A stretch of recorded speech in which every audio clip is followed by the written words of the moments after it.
जय श्री कृष्णा। राधे राधे। मंजिलें मुझे छोड़ गई, रास्ते ने पाल लिया। जा जिंदगी तेरी ज़रूरत नहीं, मुझे ठाकुर जी ने संभाल लिया। आज हम भगवत गीता के चौथे अध्याय का रसपान करेंगे, जिसमें सुखदेव जी के वचनानुसार राजा का सृष्टि विषयक प्रश्न और सुखदेव जी के द्वारा जो कथा आरंभ की गई है उसका रसपान करेंगे। सूत जी कहते हैं कि हे सुखदेव जी के वचनों का भगवत तत्व का निश्चय कराने वाले थे। उत्तरानंद राजा परीक्षित ने उन्हें सुनकर अपनी शुद्ध बुद्धि भगवान श्री कृष्ण के चरणों में अनन्य भाव से समर्पित कर दी। शरीर, पत्नी, पुत्र, महल, पशु, धन, भाई बंधु और निष्कंटक राज्य में नित्य के अभ्यास के कारण उनकी दृढ़ ममता हो गई थी। एक क्षण में ही उन्होंने उस ममता का त्याग कर दिया। आगे बोलते हैं कि हे शौनकादि ऋषियों, महामनस्वी परीक्षित ने अपनी मृत्यु का निश्चित समय जान लिया था और इसीलिए उन्होंने धर्म, अर्थ, काम से संबंध रखने वाले जितने भी कर्म थे उन सब से संन्यास कर लिया था। इसके बाद भगवान श्री कृष्ण में सुदृढ़ आत्मभाव को प्राप्त होकर बड़ी ही श्रद्धा से भगवान श्री कृष्ण की महिमा सुनने के लिए उन्होंने श्री सुखदेव जी से यही प्रश्न किया जो आप लोग मुझसे आज प्रश्न कर रहे हैं। परीक्षित ने सुखदेव जी से पूछा कि हे भगवत स्वरूप मुनिवर, आप परम पवित्र और सर्वज्ञ हैं। आपने जो कुछ कहा है वह परम सत्य है और उचित भी है। आप ज्यों का त्यों भगवान की कथा कहते जा रहे हैं। मेरे अज्ञान का पर्दा त्यों त्यों फटता जा रहा है। मैं आपसे फिर भी जानना चाहता हूँ कि भगवान अपनी माया से इस संसार की सृष्टि कैसे करते हैं। इस संसार की रचना तो इतनी रहस्यमयी है कि ब्रह्मादि समर्थ लोकपाल भी इसके समझने में भूल कर बैठते हैं। भगवान कैसे इन विश्व की रक्षा और संहार करते हैं। अनंत शक्ति परमात्मा किन किन शक्तियों का आश्रय लेकर अपने आप को ही खिलौना बनाकर खेलते हैं। वे बच्चों के बनाए हुए घरौंदों की तरह ब्रह्मांडों को कैसे बनाते हैं और फिर किस बात पर उन्हें मिटा देते हैं। भगवान श्री हरि की लीलाएं बड़ी ही अद्भुत अचिंत्य हैं। इसमें संदेह नहीं कि बड़े बड़े विद्वानों के लिए भी उनकी लीला का स्वरूप समझना अत्यंत ही कठिन होता है। भगवान तो अकेले ही हैं। वे बहुत से कर्म करने के लिए पुरुष रूप में प्रकृति के विभिन्न गुणों के साथ एक साथ धारण करते हैं और फिर अनेक अनेक अवतार लेकर ग्रहण करते हैं। तो हे मुनिवर, आप वेद और ब्राह्मण तत्व दोनों के पूर्ण मनमज्ञ हैं, इसलिए मेरे संदेह का निवारण तो कीजिए। ये कहकर सूति जी आगे कहते हैं कि जब राजा परीक्षित ने भगवान के गुणों का वर्णन करने के लिए उनसे इस प्रकार प्रार्थना की तो श्री सुखदेव जी भगवान श्री कृष्ण का बारंबार स्मरण करके अपना प्रवचन प्रारंभ करते हैं। श्री सुखदेव जी कहते हैं कि उन पुरुषोत्तम भगवान के चरण कमलों में मेरा कोटि कोटि प्रणाम है, जो संसार की उत्पत्ति, स्थिति, प्रलय की लीला करने के लिए सत्व, रज और तमोगुण तीन शक्तियों को स्वीकार कर ब्रह्मा, विष्णु, शंकर का रूप धारण करते हैं, जो समस्त चर अचर प्राणियों के हृदय में अंतर्यामी रूप से विराजमान हैं, जिनका स्वरूप, जिसकी उपलब्धि का मार्ग बुद्धि के विषय में नहीं है, जो स्वयं अनंत है तथा जिनकी महिमा भी अनंत है।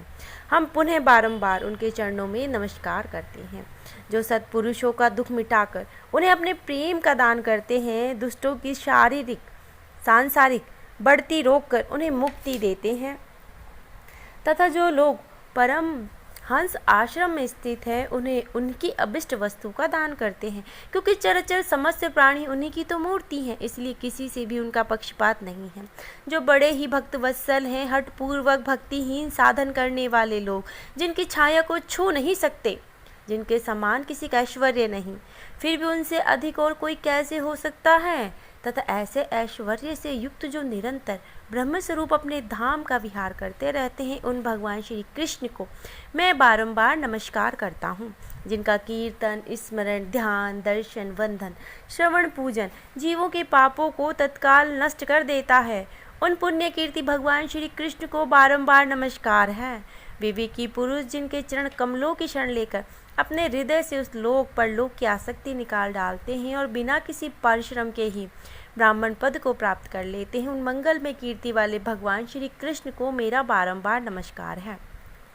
श्री कृष्ण बड़े बड़े तपस्वी, दानी, यशस्वी, मनस्वी, सदाचारी और मंत्रवेता जब तक अपनी साधनाओं और अपने आप को उनके चरणों में समर्पित नहीं कर देते, तब तक उन्हें कल्याणकारी पैदा या प्राप्ति ही नहीं होती है, क्योंकि उनके प्रति आत्मसमर्पण एक ऐसी महिमा है। उन कल्याणकारी कीर्ति वाले भगवान को मैं बारंबार प्रणाम करता हूँ, नमस्कार करता हूँ। किरात, हूण, आंध्र, पुलिंद, पुलकस, आभीर, कंक, यवन, खस आदि नीच जातियाँ और दूसरे पापी जिनके शरणागत भक्तों की शरण करने से ही पवित्र हो जाते हैं, उन सर्वशक्तिमान भगवान को मैं बारंबार नमस्कार करता हूँ। वे ही भगवान ज्ञानियों की आत्मा है, भक्तों के स्वामी हैं, कर्मकांडियों के लिए वेद मूर्ति हैं, धार्मिकों के लिए वो धर्म मूर्ति हैं, तो तपस्वियों के लिए तप स्वरूप हैं। ब्रह्मा, शंकर आदि बड़े बड़े देवता भी अपने शुद्ध हृदय उनके स्वरूप का चिंतन करते और आश्चर्य होकर देखते रहते हैं कि मुझ पर अपने अनुग्रह की प्रसाद की वर्षा करें। जो समस्त संपत्तियों की स्वामिनी लक्ष्मी देवी के पति हैं, प्रजा के रक्षक हैं, उनके अंतर्यामी और समस्त लोगों के पालन करता है। वे पृथ्वी देवी के स्वामी हैं, जिनमें यदुवंश के प्रकट होकर अंधक, वृष्टि और यदुवंश के लोगों की रक्षा की है, तथा जो लोगों के एकमात्र आश्रय रहे, वे भक्तवत्सल संत जनों में सर्वस्व श्री कृष्ण मुझ पर प्रसन्न हो। विद्वान पुरुष जिनके चरण कमलों के चिंतन समाधि से शुद्ध हुई बुद्धि के द्वारा आत्म तत्व का साक्षात्कार करते हैं, तथा उनके दर्शन के अनंतर अपनी अपनी मति और रुचि के अनुसार जिनके स्वरूप का वर्णन करते हैं, वे प्रेम और मुक्ति के लुटाने वाले भगवान श्री कृष्ण मुझ पर प्रसन्न हों। जिन्होंने सृष्टि के समय ब्रह्म के हृदय में पूर्व कल्प की स्मृति जागृत करने के लिए ज्ञान की अधिष्ठात्री देवी को प्रेरित किया, वे अपने अंगों के सहित वेद के रूप उनके मुझ में प्रकट हुए हैं। उनके ज्ञान के मूल कारण भगवान मुझ पर कृपा करें, मेरे हृदय में प्रकट हों। भगवान ही पंच महाभूतों से शरीर का निर्माण करते हैं। इनमें 5 ज्ञानेंद्रियाँ, 5 कर्मेंद्रियाँ, 5 प्राण और 1 मन, इन 16 कलाओं से युक्त होकर इनके द्वारा 16 विषयों का भोग करते हैं। वे सर्वभूत में भगवान मेरी वाणी को अपने गुणों से अलंकृत कर देते हैं। संत पुरुष जिनके मुख कमल से मकरकंद के समान झरती हुई ज्ञानवाणी सुधा का पान करते रहते हैं, उन वासुदेव अवतार सर्वज्ञ भगवान व्यास के चरणों में मेरा बारंबार नमस्कार है। परीक्षित, वेद गर्भ स्वयंभू ब्रह्मा ने नारद के प्रश्न करने पर भी यही बात कही थी, जिसका स्वयं भगवान नारायण ने उन्हें उपदेश दिया था, और आज वही मैं तुमसे कह रहा हूँ। उसके बाद सुखदेव जी बता रहे हैं कि नारद जी ने उनसे क्या प्रश्न किया था और सुखदेव जी उनको क्या प्रत्युत्तर उनका दे रहे हैं। तो कल के 5वें अध्याय में हम सृष्टि का वर्णन करेंगे, जिसमें इन दोनों के वार्तालाप का वर्णन दिया गया है।